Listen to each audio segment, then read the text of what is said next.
आज मैं आपके साथ एक ऐसी किताब का सारांश साझा करने जा रहा हूं जो आपकी जिंदगी बदल सकती है और आपको शेयर बाजार में माहिर बना सकती है। इस वीडियो को पूरा देखने के बाद आप बड़े बड़े निवेशकों को भी मात दे सकते हैं। और ये बात सिर्फ इस किताब के बारे में नहीं है कि आपको इसे पढ़ने के लिए कोई विशेष हुनर या एक्सपर्ट बनना पड़ेगा। यह सच है कि यदि आपने अब तक शेयर बाजार के बारे में ज्यादा जानकारी नहीं रखी है, तो भी इस वीडियो के जरिए आप बहुत कुछ सीख सकते हैं। आज हम जिस किताब के बारे में बात करने जा रहे हैं, उसका नाम है वे ऑन वॉल स्ट्रीट और इसके लेखक हैं पीटर लिंच। मैं आपको इस पुस्तक का एक विस्तृत सारांश देने जा रहा हूं। यह वीडियो इस पुस्तक के प्रत्येक अध्याय का गहराई से विश्लेषण करेगा, जिससे आप कम समय में पूरी किताब का ज्ञान हासिल कर सकेंगे और इसे अपने जीवन में तुरंत लागू कर सकेंगे। अब सबसे पहले हम जानते हैं लेखक के बारे में। पीटर लिंच एक प्रसिद्ध निवेशक हैं, जिन्होंने शेयर बाजार से अपार धन और प्रसिद्धि अर्जित की है। 1966 में वे फिडेलिटी इन्वेस्टमेंट्स में एक प्रशिक्षु के रूप में शामिल हुए और 1977 में वे इस फंड के पोर्टफोलियो मैनेजर बने। उनके नेतृत्व में इस फंड ने 13 वर्षों तक उत्कृष्ट प्रदर्शन किया और औसतन 29.2% का वार्षिक रिटर्न दिया, जो म्यूचुअल फंड इतिहास में सबसे उच्च रिटर्न में से एक था। अब बात करते हैं किताब के बारे में। यह पुस्तक 3 प्रमुख भागों में विभाजित है। भाग 1, निवेश का परिचय और निवेशकों के मानसिक दृष्टिकोण का विकास। भाग 2, स्टॉक का विश्लेषण और चयन की प्रक्रिया। भाग 3, दीर्घकालिक निवेश की रणनीति और पोर्टफोलियो प्रबंधन। आइए हम शुरुआत करते हैं पहले भाग से, जो निवेश के मानसिक दृष्टिकोण और इसके महत्व को समझाने के बारे में है। इसमें हम यह जानेंगे कि निवेश क्यों करना चाहिए और शेयर बाजार में सफलता के लिए आपकी मानसिकता कैसी होनी चाहिए। पहले अध्याय की बात करें तो इसमें पीटर लिंच निवेश के बारे में अपने विचार साझा करते हैं।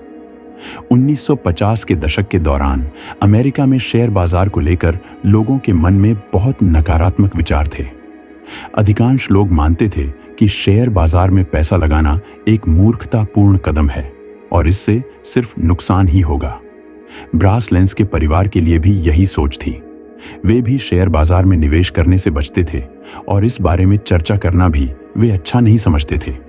लेकिन जब ब्रास लेंस गोल्फ खेलते थे तो उन्होंने देखा कि गोल्फ खेलते वक्त कुछ बड़े व्यापारी, जिनके पास अच्छा पैसा था, अक्सर शेयरों के बारे में बात कर रहे थे। यह बात उनके ध्यान में आई कि ये लोग अपने चुने हुए शेयरों के बारे में बातें करते थे और कभी-कभी इस बात का जश्न भी मनाते थे कि उनके निवेश ने उन्हें मल्टी बैगर रिटर्न दिया है। ब्रास लेंस ने महसूस किया कि इन व्यापारियों के बीच शेयर बाजार के प्रति जो उत्साह था, वह किसी कारण से था। यह समझने के बाद उन्होंने शेयर बाजार में निवेश करने का निर्णय लिया और उनका यह कदम जीवन बदलने वाला साबित हुआ। इस उदाहरण से यह स्पष्ट होता है कि यदि आप सही मानसिकता के साथ शेयर बाजार में निवेश करते हैं, तो आपके पास बहुत बड़ा मौका है सफलता पाने का। हम देखेंगे कि किस तरह से निवेश की प्रक्रिया को अपनाया जा सकता है और कैसे विभिन्न स्टॉक्स का विश्लेषण किया जा सकता है।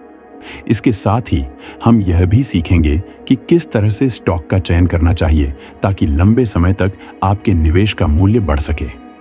आपका यात्रा यहीं से शुरू होती है और यह किताब आपको हर कदम पर मार्गदर्शन करेगी ताकि आप शेयर बाजार में सफलता प्राप्त कर सकें।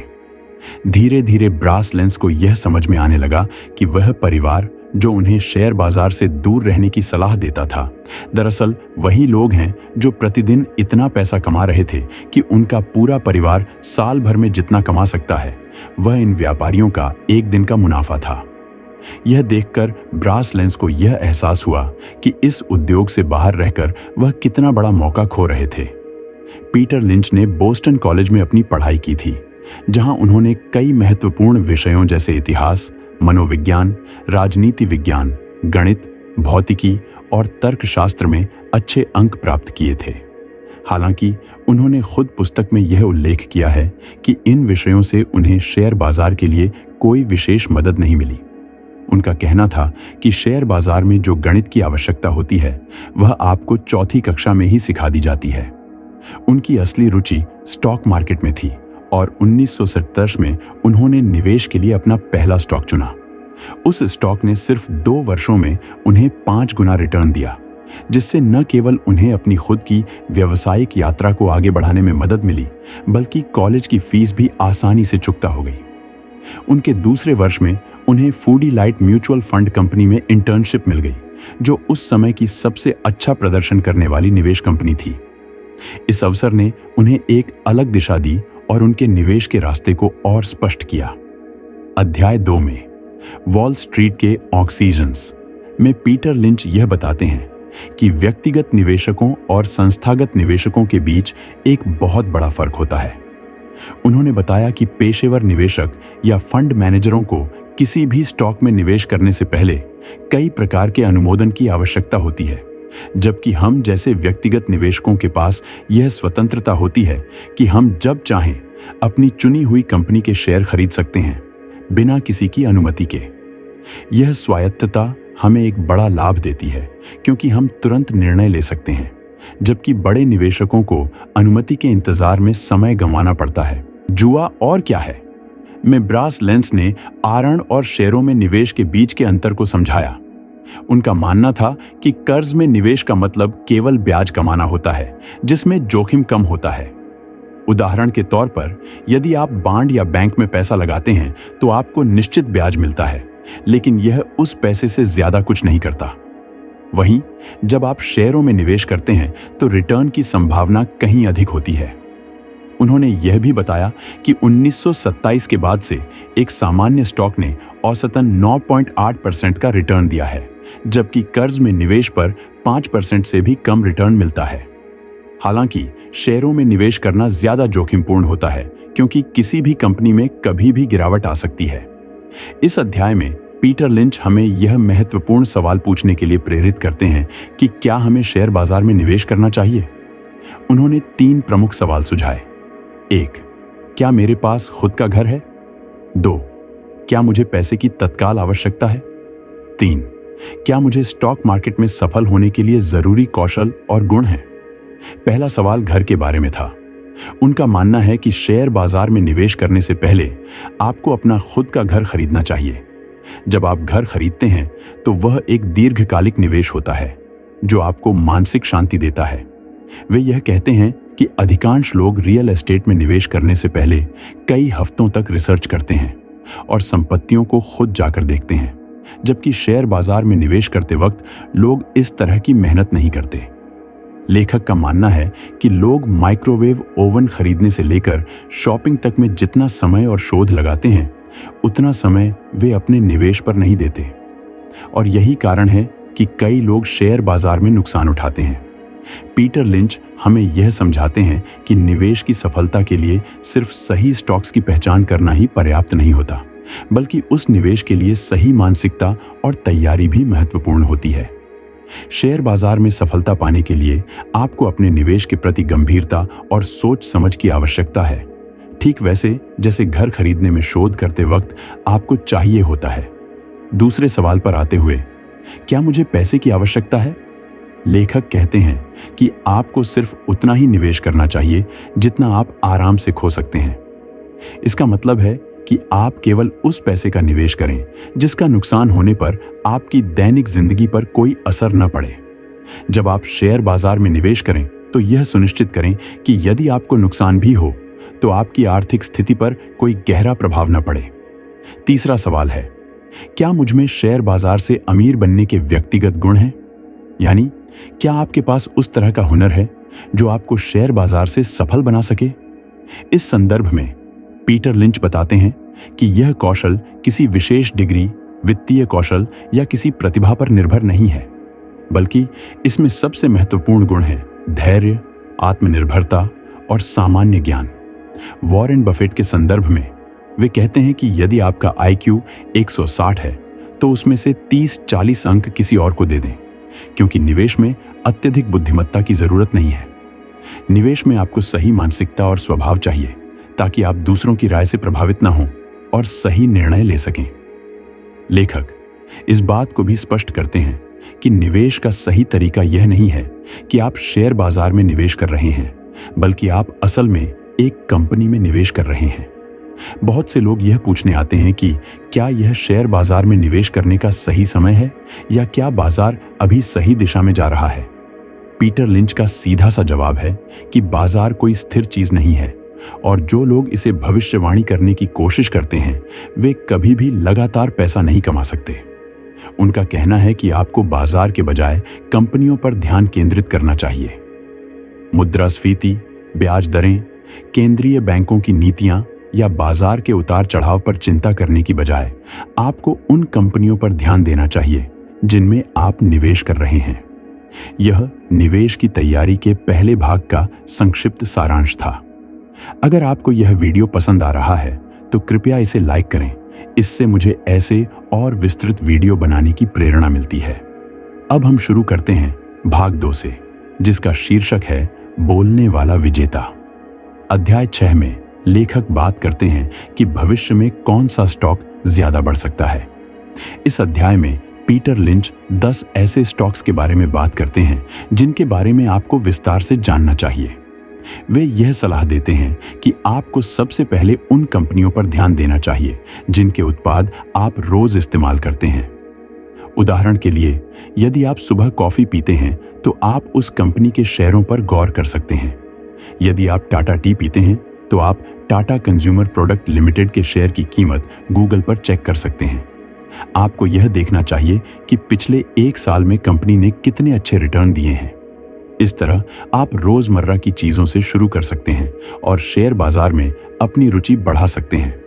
लेखक का यह भी कहना है कि आपको उन कंपनियों में निवेश करना चाहिए जिनके कारोबार को आप अच्छी तरह से समझते हैं। यह सुनिश्चित करेगा कि आपके पास कंपनी के प्रदर्शन के बारे में सही जानकारी हो और आप अपने निवेश के बारे में ठीक से निर्णय ले सकें। पीटर लिंच इस अवधारणा को और स्पष्ट करते हैं कि आपको उन कंपनियों में निवेश करना चाहिए जिनके कारोबार को आप समझ सकते हैं। लेकिन इसका यह मतलब नहीं है कि अगर आपको चॉकलेट खाना पसंद है तो आपको चॉकलेट बनाने वाली सभी कंपनियों में निवेश करना चाहिए। यहां सवाल यह नहीं है कि आपको कौन से उत्पाद पसंद हैं, बल्कि यह है कि क्या उस कंपनी के पास भविष्य में भी अच्छा प्रदर्शन करने की क्षमता है। इसी विचारधारा को स्पष्ट करने के लिए लेखक स्टॉक्स को 6 श्रेणियों में विभाजित करते हैं। ये श्रेणियां आपको यह समझने में मदद करती हैं कि किस कंपनी में निवेश करना आपके लिए सबसे लाभकारी हो सकता है। पहली श्रेणी में वह कंपनियां आती हैं जो आकार में बहुत बड़ी होती हैं और भविष्य में दीर्घकालिक विकास की क्षमता रखती हैं। इन कंपनियों की खासियत यह है कि ये देश की जीडीपी से भी तेजी से बढ़ती है। जब ये कंपनियां छोटी थीं तो इन्होंने तेजी से बढ़ने वाले व्यवसाय के रूप में शुरुआत की थी। लेकिन जैसे जैसे इन कंपनियों ने बाजार में अपनी पकड़ बनाई, उत्पादों में सुधार किया, बिक्री बढ़ाई और निवेशकों को लाभ भी दिया, इनकी वृद्धि में एक धीमापन आ गया। यह धीमी वृद्धि का संकेत तब दिखाई देता है जब कंपनियां अधिक नियमित लाभांश देने लगती हैं। लेखक का मानना है कि जब किसी कंपनी के ऊपर किसी विशिष्ट उद्योग का दबाव पड़ता है तो वह कंपनी की वृद्धि में गिरावट ला सकता है। इसलिए अगर आप दीर्घकालिक निवेश की योजना बना रहे हैं तो ऐसे लाभांश वाले स्टॉक्स में निवेश कर सकते हैं जो आपको ठोस रिटर्न देने वाले साबित हो सकते हैं। भारतीय संदर्भ में टाटा स्टील, हिंदुस्तान जिंक और इंडिया लिमिटेड जैसे कंपनियां इस श्रेणी में आती हैं। दूसरी श्रेणी स्टॉलवर्ड्स है। यह श्रेणी उन कंपनियों को संदर्भित करती है जो बहुत ही मजबूत, वित्तीय रूप से स्थिर होती हैं और जिनका ब्रांड प्रतिष्ठा काफी मजबूत होता है। इन कंपनियों के पास बड़े बाजार हिस्से होते हैं और वे लगातार वर्षों से विकास कर रही होती हैं। उदाहरण के तौर पर भारतीय कंपनियों जैसे रिलायंस इंडस्ट्रीज, टीसीएस और एचडीएफसी बैंक इस श्रेणी में आती हैं। इन कंपनियों का बड़ा फायदा यह है कि यह आर्थिक मंदी के समय भी आपको सुरक्षा प्रदान करती है। हालांकि इन कंपनियों से मिलने वाला रिटर्न 10 से 12% के बीच रहता है, जो कि स्थिर होता है, लेकिन एक मजबूत और स्थिर निवेश प्रदान करता है। अब आते हैं तीसरी श्रेणी पर, फास्ट ग्रोथ। ये वे कंपनियां होती हैं जो तेजी से बढ़ने वाली होती हैं और आमतौर पर नई आक्रामक कंपनियां होती हैं। इन कंपनियों का विकास 20 से 25% तक हो सकता है और इनमें बहुत अधिक संभावनाएं होती हैं। ये कंपनियां आमतौर पर उन उद्योगों में होती हैं जो तेजी से बढ़ रहे होते हैं। हालांकि लेखक किसी विशेष कंपनी की सिफारिश नहीं कर रहे हैं, लेकिन कुछ उदाहरण के तौर पर बजाज फाइनेंस, टाइटन कंपनी और पेज इंडस्ट्रीज इस श्रेणी में आती हैं। इन कंपनियों में निवेश करना उतना ही रोमांचक हो सकता है जितना कि जोखिम भरा, क्योंकि इनकी वृद्धि तेज होती है, लेकिन जोखिम भी उतना ही अधिक होता है। चौथी श्रेणी चक्रीय स्टॉक्स की है। ये कंपनियां उन उद्योगों में होती हैं जहां बिक्री और लाभ आर्थिक परिस्थितियों के अनुसार बहुत अधिक बढ़ते और घटते रहते हैं। उदाहरण के तौर पर एयरलाइंस, ऑटोमोबाइल उद्योग और टायर कंपनियां इस श्रेणी में आती हैं। जब अर्थव्यवस्था बढ़ रही होती है तो ये कंपनियां बहुत अच्छा प्रदर्शन करती हैं, लेकिन जब अर्थव्यवस्था मंदी की ओर बढ़ती है तो इन कंपनियों का प्रदर्शन गिर सकता है और निवेशकों को भारी नुकसान हो सकता है। इसीलिए चक्रीय स्टॉक्स में निवेश करते वक्त सही समय का चयन करना अत्यंत महत्वपूर्ण है, क्योंकि इससे आपको भविष्य में अपने नुकसान की भरपाई करने में वर्षों लग सकते हैं। पांचवीं श्रेणी टर्न अराउंड है। ये वे कंपनियां होती हैं जो फिलहाल मुश्किलों का सामना कर रही होती हैं, लेकिन भविष्य में इनमें सुधार की संभावना होती है। चाहे यह प्रबंधन के बदलाव की वजह से हो या बाजार की परिस्थितियों के कारण, लेखक का कहना है कि इस तरह की कंपनियों से दूर रहना बेहतर होता है, क्योंकि बहुत कम कंपनियां हैं जो अपनी परेशानियों से उबर पाती हैं। अंतिम श्रेणी एसेट प्ले है। ये वे कंपनियां होती हैं जिनके पास बहुमूल्य संपत्ति होती है, जो भविष्य में उन्हें एक बड़ा प्रतिस्पर्धी लाभ दे सकती है। यह संपत्ति नकदी, निवेश, संपत्ति या किसी अन्य चीज के रूप में हो सकती है। इन कंपनियों का वर्तमान में कम मूल्यांकन किया जाता है और अक्सर लोग इसके बारे में नहीं जानते। जब इन संपत्तियों का सही उपयोग किया जाता है तो ये कंपनियां बड़ा लाभ दे सकती हैं। अब हम आते हैं अध्याय 8 पर, जिसका शीर्षक है परफेक्ट स्टॉक वाटर डील। लेखक का कहना है कि एक आदर्श कंपनी वह होती है जो भले ही किसी बेवकूफ द्वारा चलाई जाए, फिर भी अपना व्यापार बनाए रखती है। पीटर लिंच इस पुस्तक में कहते हैं कि एक कंपनी में 13 गुण होने चाहिए जिनका वे आदर्श स्टॉक मानते हैं। पहले गुण के रूप में लेखक यह कहते हैं कि एक आदर्श कंपनी का नाम साधारण और सीधा होना चाहिए, जिससे यह समझ आ सके कि कंपनी किस क्षेत्र में काम कर रही है। उदाहरण के लिए एशिया पेंट्स और HDFC बैंक इस श्रेणी में आते हैं। दूसरा गुण यह है कि यदि कंपनी का नाम बोरिंग हो और उसका काम भी उतना ही साधारण हो तो यह भी एक अच्छा संकेत होता है। यह वही बातें हैं जो लेखक ने समथिंग डिस्गस्टिंग के रूप में रखी हैं।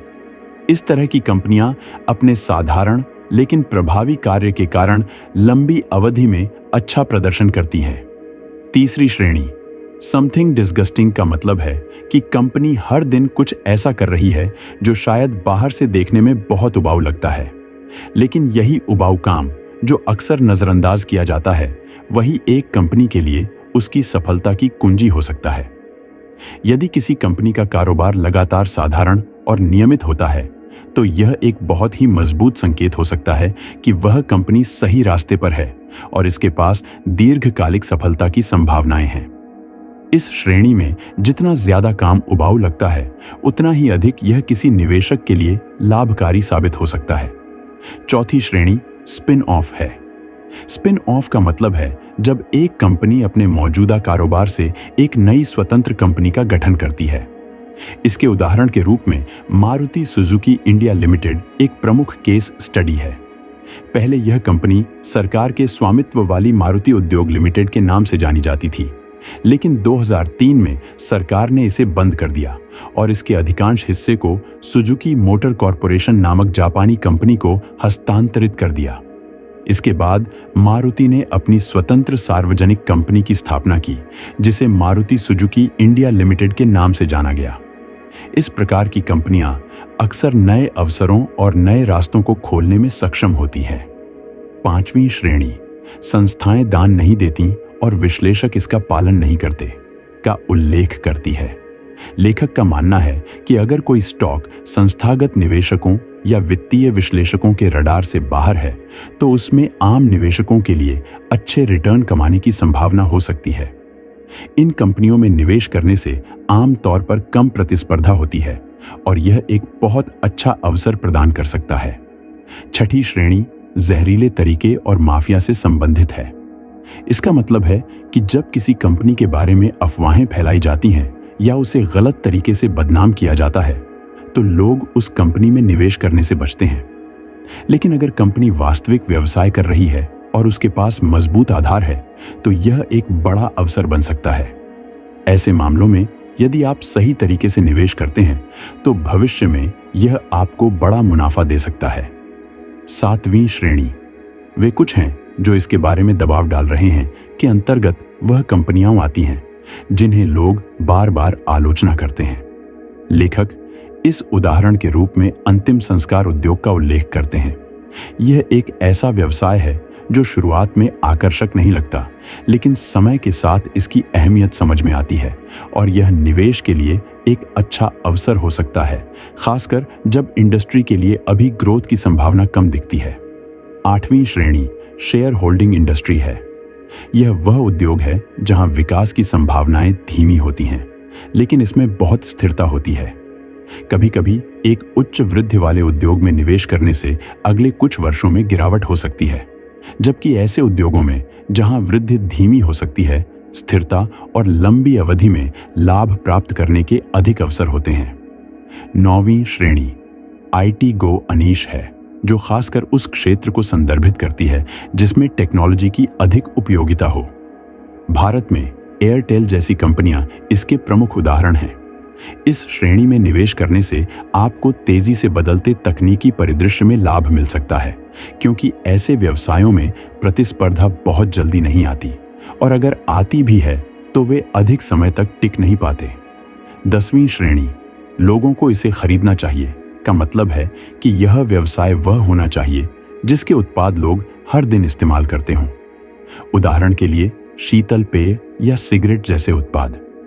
लेखक का कहना है कि ऐसे व्यवसायों में निवेश करना बेहतर होता है जहां ग्राहक नियमित रूप से उत्पाद खरीदते हैं, क्योंकि यह स्थिर और लगातार रेवेन्यू जनरेट करने वाली कंपनियां होती हैं। 11वीं श्रेणी प्राकृतिक संसाधनों के बजाय प्रौद्योगिकी का उपयोग है। लेखक का मानना है कि जैसे जैसे समय बीतता है, प्रौद्योगिकी अधिक शक्तिशाली होती जाती है और प्राकृतिक संसाधन सीमित हो रहे होते हैं। इसलिए वही कंपनियां जो प्रौद्योगिकी को अपने व्यवसाय में एकीकृत करती हैं, वे लंबी अवधि में अधिक सफल होती हैं।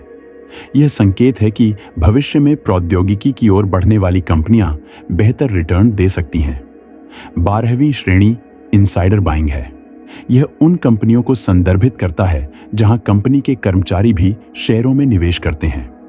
इसका मतलब यह है कि कंपनी का नेतृत्व और उसके कर्मचारी कंपनी के भविष्य को लेकर सकारात्मक होते हैं और मानते हैं कि कंपनी में निवेश करने से अच्छा लाभ मिल सकता है।